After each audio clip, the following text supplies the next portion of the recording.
Some matches don't come with fireworks, a tribute video package, or even a TV broadcast. Yet they're the real full stop on an entire career. In today's list, we're tracking down the forgotten curtain calls of names that once shook the business.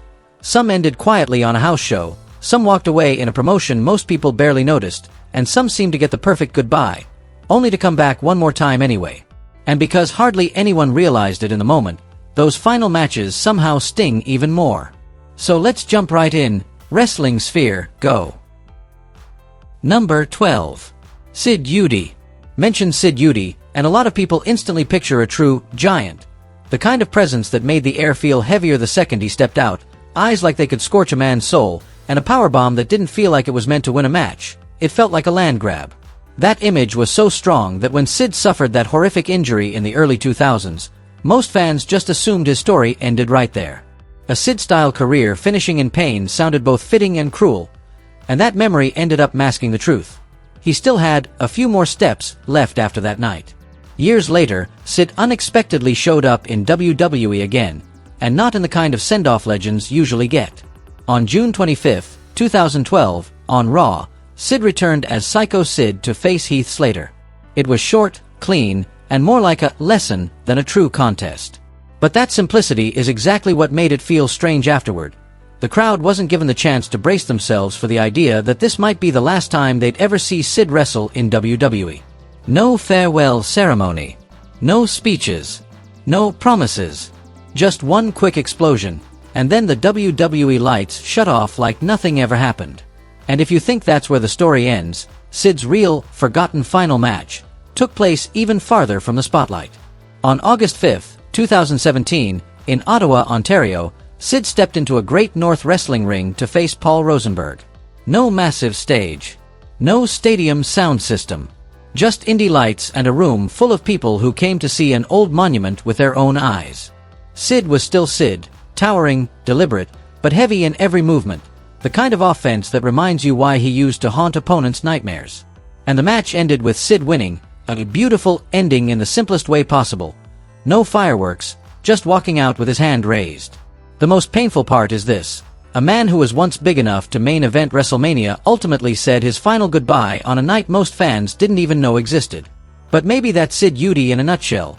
Violent at the peak, silent at the curtain call, and if you truly remember him, you have to go find that last missing piece yourself. Number 11. Bruno Sammartino. Some endings don't need fireworks to leave a room quiet. For Bruno Sammartino, the final match wasn't a carefully produced night built to make fans rise and roar, and it definitely wasn't a camera-ready farewell tracking every drop of sweat. It arrived the way a legend leaves a room for the last time, closing the door gently, not looking back for too long, but the echo stays behind. In 1981, right around his 46th birthday week, Bruno announced he was done. And if you weigh it up, he'd earned every reason to stop at the top. 2 championship reigns so long they sounded unreal, sold-out nights at Madison Square Garden, and the credibility of a man who walked into the ring with honor instead of hype. Before stepping away, he did what Bruno always did best. He won, and stamped his own ending. In East Rutherford, New Jersey, Sammartino defeated George, the Animal Steele. A few days later, he went to Japan and worked 3 more matches for All Japan, like a brief, respectful goodbye to crowds far from home, where he'd also been valued in his own way. Bruno could have ended it there. He had every option to move into commentary, live peacefully with a towering legacy, and stop paying the fee of hard bumps in middle age. But champions don't always run on safe logic. In 1985, when his son David joined WWE, Bruno came back. Not to chase the spotlight again, but like a father returning to an old stage to stand beside his son in the moment that mattered most. He teamed with David in tag matches, battled members of the Heenan family, and collided with Brutus Beefcake and Johnny Valiant. Those bouts carried a different kind of weight, less showmanship, more meaning. Bruno didn't need to prove how fast he still was. He just had to show the standard of Sammartino was still there, calm, unbreakable, and never willing to turn himself into a walking nostalgia act. Then in 1986, he still had memorable run-ins with Roddy Piper and Randy Savage. Nearing 50, Bruno wasn't exploding like he did in his youth, but he remained a dependable opponent, stepping in with the steadiness of someone who understood the rhythm of a fight. By 1987, at 51, Sammartino was still working shows, mixing it up with Hercules, the Hart Foundation, and even the reigning Intercontinental Champion at the time, the Honky Tonk Man, on the house show circuit, nights without glamour, but where wrestlers truly had to work. And then, the final match came on August 29, 1987, in Baltimore. No television cameras. No moment replayed 1,000 times. Bruno teamed with world champion Hulk Hogan to defeat King Kong Bundy and one-man gang. A win, a handshake, and then he walked out. Maybe because it never aired, it's easy for that match to get buried under louder history. But for Bruno Sammartino, it was the perfect ending. No ceremony needed, just leaving while still standing tall, the same way he lived his entire career. Number 10. Andre the Giant.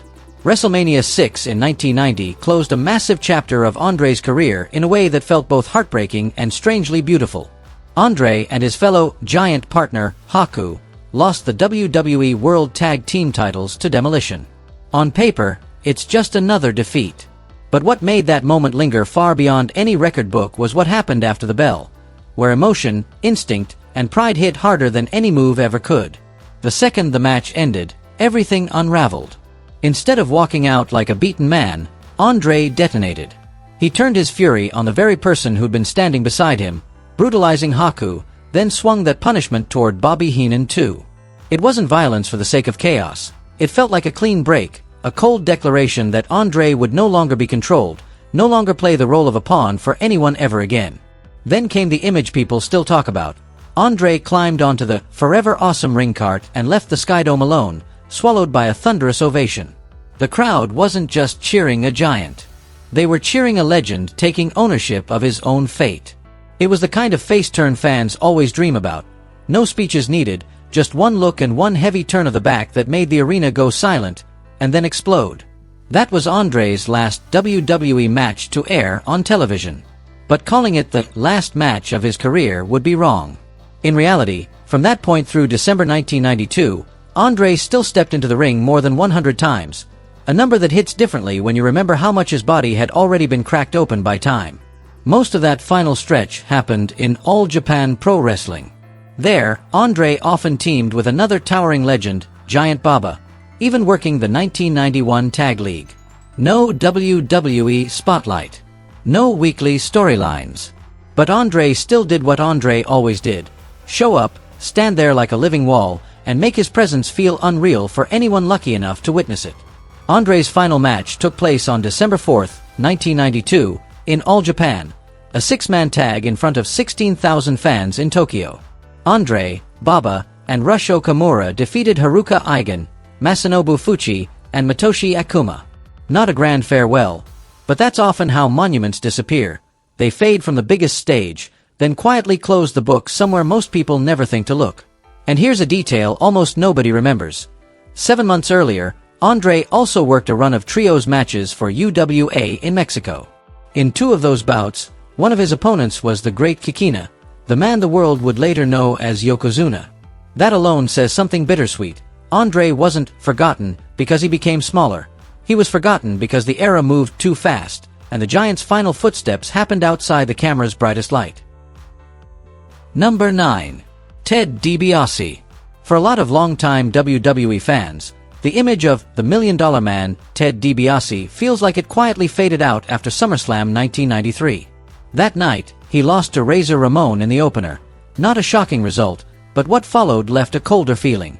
Money Incorporated suddenly fractured in a way that felt almost abrupt. IRS shifted into singles action, and DiBiase was basically pushed out of the game for months, vanishing from the main flow like WWE had decided to move on without him. By Royal Rumble 1994, DiBiase showed up again, but as a commentator. And in many fans' minds, that meant his in-ring story was already over. So when DiBiase left WWE in late August, a lot of people took it as the final period on his wrestling career. But Ted DiBiase was never the kind of man to exit a stage in silence. Just days after his ending in New York, he went back to Japan, a place where he understood the rhythm and where crowds judged a wrestler by real ability, not just television shine. In All Japan, DiBiase reunited with his old partner Stan Hansen. Their chemistry felt like a door swinging open to the past. The moment they stood side by side, you could sense that rugged, practical, we don't need to talk kind of teamwork. And it wasn't just a vibe. Almost immediately, DiBiase and Hansen captured the World Tag Team titles. In an instant, Ted's career felt like it had been pumped full of life again. He kept working All Japan, and still took the occasional independent booking back in the US, as if to prove he hadn't disappeared at all. He'd simply left a place where the spotlight had stopped calling his name. But wrestling careers are often decided by what the audience never sees: injuries. A neck issue quietly shut down that revival in Japan, forcing him to withdraw from the 1993 All Japan Tag League. No tournament. No long weekly journey to follow. Just more entrances with a body that felt heavier from pain, and eyes that understood the limit was getting close. Ted DiBiase's final match happened on November 15, 1993, a non-tournament bout in Saitama, Japan. Teaming with Stan Hansen, he defeated Abdullah the Butcher and the second version of Kamala. No fireworks. No on-air goodbye. Just one last win, perfectly million-dollar man in its own way. Clean, efficient, and leaving you with the sense he deserved a much bigger farewell than he ever got. Number 8. The Ultimate Warrior. From 1988 up until his first exit from WWE in 1991, there was a roughly 3-year stretch you can honestly call the Warrior Miracle. In that window, the Ultimate Warrior wasn't just famous for the face paint and the wildfire energy. He was a true whirlwind. The second he hit the stage, the atmosphere shifted, and the crowd's pulse jumped like someone yanked it upward. And no matter how people argue about him, what Warrior accomplished in that period still holds up more than most want to admit. Matches with Randy Savage, Rick Rude, and Hulk Hogan proved something important. In the right setting, Warrior could be incredibly effective. He didn't need 20-minute epics. He won with pure eruption, with a style that was simple, but it lands. But after leaving WWE around SummerSlam 1991, he rarely touched that level again. His 2 later WWE returns were brief, leaving more regret than impact. His WCW run felt like a long slide, and the handful of indie appearances weren't enough to summon the same magic that once made fans believe he'd stepped straight out of a comic book. That's why so many people assume Warrior's final match was at Halloween Havoc 1998. There, he and Hulk Hogan tried to recreate the feeling of a clash that once set an entire era on fire at WrestleMania 6, except this time it felt like a strained imitation, a flame kept alive by effort, not by heat. So in the public memory, the story ends in 1998, awkward, unfinished, and nowhere near worthy of his old aura. But the real story takes a turn most people missed. Warrior wrestled one more match, a full 10 years later. In June 2008, in Barcelona, Spain, Warrior, then 49, appeared at an event for a promotion called New Wrestling Evolution. No massive stage. No familiar WWE setting.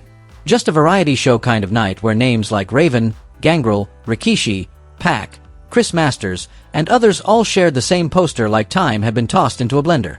And in that strange environment, Warrior's final match played out in an equally unusual way. He faced Orlando Jordan, the company's champion. When it was over, Warrior won. Not a moment replayed on television. Not a clip everyone knows by heart. Just a brief scene where a symbol that once burned brilliantly showed up one last time, gently closed the door in a faraway venue, while most of the wrestling world barely realized the story had gained one final page. Number 7. Randy Savage. Randy Savage was the kind of presence where the music hitting was enough to make fans feel like they were about to witness something big. He had real superstar gravity. The voice, the eyes, the walk, the way he turned even small gestures into drama. Which is why the strangest part of Savage's journey is this: he often left major companies quietly. Not at the peak when he was driving the whole show. Not inside some grand farewell storyline. Both WWE and WCW let him drift out after the noise had settled, like a legend slowly sliding out of frame.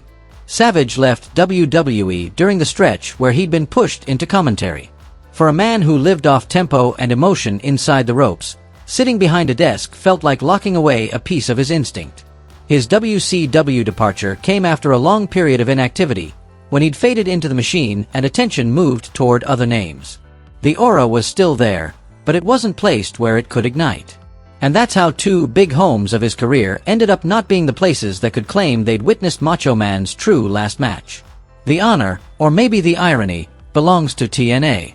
In 2004, when TNA began running monthly PPVs and needed a symbolic jolt, they brought in the 6-time world champion, who was 52 at the time. The name Randy Savage alone was enough to spark curiosity. Could Macho Man still blow the roof off like he used to? In the end, he wrestled only once in a TNA ring. And calling it a full match is being generous. At Turning Point 2004, Savage worked a 6-man tag. He teamed with AJ Styles and Jeff Hardy against Jeff Jarrett and the Outsiders. Savage's role was clearly limited, like a flashbulb, fired at the exact moment it was needed, then gone. He entered late, created the highlight with an interference beat, and finished things with a pin. No long combinations, no master-level storytelling, the way Savage once did it better than almost anyone. Just a short slice, enough to remind the crowd he was still in there, and also enough to show how much time had taken. The original plan was Savage versus Jarrett for the NWA World title the following month.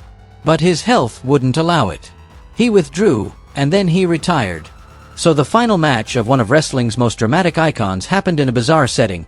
Not the center of the show, not a formal goodbye, just a late appearance, like Macho Man stepped out to remind everyone who he used to be, then quietly vanished from the light. Number 6. Mr. Perfect. The 2000s began in a heavy way for fans who grew up on late 80s and early 90s WWE. It felt like pages were being torn out of an old photo album. Names who'd once stood on WrestleMania 6 and 7 started disappearing too fast, one after another. Davey Boy Smith, Road Warrior Hawk, Earthquake, Sensational Sherry, Big Boss Man, then Hercules. In just a few years, the list grew alarmingly long. And then Mr. Perfect, Curt Hennig, sadly joined them in February 2003 due to cocaine intoxication. A bitter ending, less than a year after his short WWE return had wrapped up, leaving the feeling that he barely had time to flicker again before life went out. A few months after leaving New York, Hennig, like many veteran names, turned up in TNA. And there, he was welcomed as Curt Hennig the way you remember him. Not a washed legend put on display, but a seasoned pro who still knew how to step into a match and pull a crowd into his rhythm. He quickly got meaningful programs, challenging Ron Killings and Jeff Jarrett for the NWA World title, delivering confrontations that brought back that cold, sharp, almost arrogant confidence. Pure, perfect. But here's the cruel twist. Mr. Perfect's last match wasn't dramatic at all. It didn't feel like a tribute night. It didn't resemble a farewell. It came out of a strange conflict near the end of 2002, when Hennig got tangled up with a group of second-generation wrestlers, David Flair, Brian Christopher, and Eric Watts. That storyline led to an odd match on January 8, 2003, just 5 weeks before he passed away. Hennig versus a young David Flair in an axe handle on a pole-style match. Even saying it out loud sounds wrong for Mr. Perfect, a man who used presence and skill to make even the simplest things look crisp and right. The match had awkward beats, like it was trying to force drama without the finesse that defined Hennig's brand. The most memorable moment might be this: a young staffer, seemingly just doing his job, picked up the axe and handed it to Hennig. And the second Perfect got the prop, he roughly shoved the guy down to the floor. That moment leaves people unsure. Was it character work, or a real burst of irritation? Whatever it was, it left a strange aftertaste. Because if you loved Mr. Perfect, you remember him as the man who made everything look correct, clean, sharp, believable. Yet his final appearance got clouded by a bizarre stipulation and an ugly shove that's hard to explain, like a wrong note in a song that used to sound flawless. And maybe that's exactly why his last match feels forgotten. Not because people don't remember Hennig, but because they don't want to remember him ending like that. Number 5. Roddy Piper. Some people are born with a refusal to fold, and Roddy Piper was built exactly like that. The Hot Rod survived things that would make most people flinch just hearing about them. Violent run-ins with crowds, and a long list of health problems that followed him like a shadow. In 2003, Piper once tossed out a prediction that sounded half joke, half ice cold. He wouldn't live to see 65. 12 years later, it came true in the most brutal way. He died of a heart attack caused by a pulmonary embolism at 61. And yet, even as time started gaining ground, Piper didn't fade from the ring as quickly as people assumed. After turning 57, he kept taking bookings. Not as some loud comeback chase for glory, but more like the ring was still the only place he could truly breathe, the place where he turned chaos into art, and turned off-the-cuff lines into blades that hit fans right in the gut. And then Piper's final match arrived in August 2011, in a situation you'd never guess if you hadn't heard it. On Friday, August 12, 2011, Insane Clown Posse ran a nostalgia-leaning pay-per-view called JCW Legends and Icons in Cave Rock, Illinois. The whole night felt like a gathering of beautiful ghosts from the golden years. Short matches, familiar faces that once lit arenas up, all wrapped in something dusty but oddly warm. It was like a more organized version of old-school chaos. Still gritty, still messy, but with intention and respect behind it. In that setting, Piper showed up in the main event. He wasn't alone. He teamed with his longtime ally Cowboy Bob Orton against two hardcore monuments, Mick Foley and Terry Funk. The original plan was Piper versus Funk one-on-one, which honestly made perfect sense, because both men were the type who got more dangerous the tighter the corner got. But Piper's career rarely moved in a straight line. Orton jumped in and blew the story up. Foley got involved, and the match turned into a real brawl. Boos mixing with laughter, collisions that weren't pretty, but felt real. Like those four names were dragging the whole building back to a time when wrestling ran on chaos and personality. The finish didn't belong to Piper. Orton pinned Funk to close it out. And that's what makes it so strange. The curtain quietly dropped on Roddy Piper with no announcement, no goodbye ritual, and almost no one realizing they just watched the final swan song of one of the greatest villains the business ever produced. Piper left the ring the way he'd always entered it. Sudden, loud, and leaving an echo that only hits you after you sit with it and realize that was the last time. Number 4. Rick Rude. When Rick Rude died in 1999 at just 40, plenty of people still believed he was training for a return. It sounds wild, but it also sounds like Rude, slick, cocky, always stepping out like the spotlight had been invented for him. In the 2 years before that, he appeared in all 3 major companies, but no longer as a full-time wrestler. Rude worked on the edges of matches, sometimes as an enforcer, sometimes as a color guy, still carrying that arrogant edge, only now he wasn't taking bumps to tell the story with his body. If you're talking about Rude's last true match as an active, full-go wrestler, that point lands in spring 1994 at New Japan's Wrestling Dontaku, in a match against Sting. It wasn't framed as a farewell, and there were no warning signs. It was one wrong beat, and everything changed. During an exchange, Rude landed awkwardly and slammed his back against the edge of a platform/base as Sting crashed into him. That kind of pain isn't the shake it off and keep selling kind. It's the kind where your body hands you a letter, and this time the message is written in cracks. Not long after, Rude retired, a quiet ending for a man who seemed designed to shine. But on a technicality, Rude did have one more match later, even if he barely had to move. In 1997, he showed up in ECW as a babyface commentator, still using his trademark filthy, sexual trash talk, especially aimed at Francine. In ECW, that wasn't considered too much, it was seasoning. And Rude knew exactly what that room wanted. Provocation, grime, and the feeling that nobody in the story was fully clean. At Heat Wave that year, Tommy Dreamer and the Sandman needed a partner for a 6-man cage match against the other side's trio, Rob Van Dam, Sabu, and Jerry Lawler. On paper, Rude was the credible pick, a big name, a face that would pop the crowd. But it was a trap. The moment he got his opening, Rude dropped Dreamer with a cold clothesline. Then he instantly switched sides, helping the heels beat down the ECW favorites, leaving the crowd both shocked and thrilled at getting played that clean. That's the strange poetry of Rick Rude. His last real match ended with a bad landing that wrecked his back, and his final in-ring appearance, in the broader sense, was a betrayal that didn't need many moves at all. No ceremony, no polish, just pure Rude. Walk in, steal the emotion, and make everyone realize they've been pulled into a story they'll remember because it was nasty and sharp. Number 3. Hulk Hogan. In the mid-2000s, WWE still treated Hulk Hogan like a guaranteed attraction. Whenever they needed a blast of emotion, whenever they needed an icon to heat the building up on command, they called his name. That's why it's surprising that Hogan's final match under Vince McMahon ended pretty quietly. It was a win over Randy Orton at SummerSlam 2006. The match itself wasn't bad. It was solid, dramatic enough, and it reminded the crowd that Hogan still knew how to turn a moment into a jolt that lifts the whole arena. But it sat fairly deep on the undercard, which made it feel like you just witnessed a legend's last spark, without realizing it was truly the last one. With Hogan's unmatched fame, you'd expect his ending to feel like WrestleMania, a huge stage, a ceremonial goodbye, a night history stamps automatically. Instead, SummerSlam 2006 played like a closing chapter wedged between too many other pages. After that, the Hulkster teased one more match for years. The promise hung there like bait and like hope.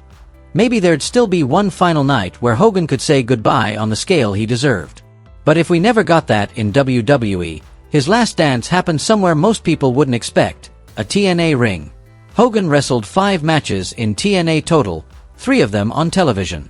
But the 2 that matter most as a true closing didn't happen on a major PPV or a huge headline show. They took place at live events in England in January 2012 during the Maximum Impact Tour. Not WWE's familiar lights. Not the buildings he once ruled like a king. Just traveling nights where people came to see an icon with their own eyes, even if only one more time. And then Manchester became the final stop. Roughly 4,300 fans there saw Hogan's true in-ring goodbye. He teamed with Sting and James Storm to defeat Kurt Angle, Bobby Roode, and Bully Ray. Another win. Another raised hand. Another ending that felt like Hogan doing what Hogan always did, finishing on the winning side, letting the crowd leave with a brighter memory instead of a heavy one. It sounds almost ironic, a monument like Hogan having his last match in TNA, on a show in England, not at some massive US event. But that irony is exactly why it fits the theme of forgotten. If you weren't paying attention, you'd never even know Hogan's real curtain call happened in Manchester. Not on the legendary stage everyone assumes he belongs to. And honestly, say what you want about TNA, but if they ever packaged a collection called The Final Matches of the Icons, you can't pretend that wouldn't sound kind of legit. Number 2. Ric Flair. Truthfully, Ric Flair once had an ending that everyone wanted to believe was the perfect Legend's goodbye. At 59, the Nature Boy walked into a career-threatening match with Shawn Michaels at WrestleMania 24. That wasn't just a match. It felt like a farewell ritual written in pure emotion. In front of a packed stadium in Orlando, Flair lost, broke down in tears, and said goodbye to the ring in an atmosphere so solemn the crowd practically held its breath. If the story had ended right there, his career would have closed like a gold-bound book, beautiful, complete, and earned. But Ric Flair was never the kind of man who could stop easily. And that's exactly what turned a perfect farewell into a prologue for later chapters that left people feeling both sad and confused. About a year and a half later, Flair returned to the ring on an Australia tour where he and Hulk Hogan were the main attraction. It didn't feel like a comeback to chase another miracle. It felt like a legend trying to hold onto a familiar light, because that's the only place he ever felt fully alive. Not long after that, Flair even joined TNA, a company he'd criticized in interviews before. That contradiction was pure Flair. His mouth could talk tough, but his heart always leaned toward the ring.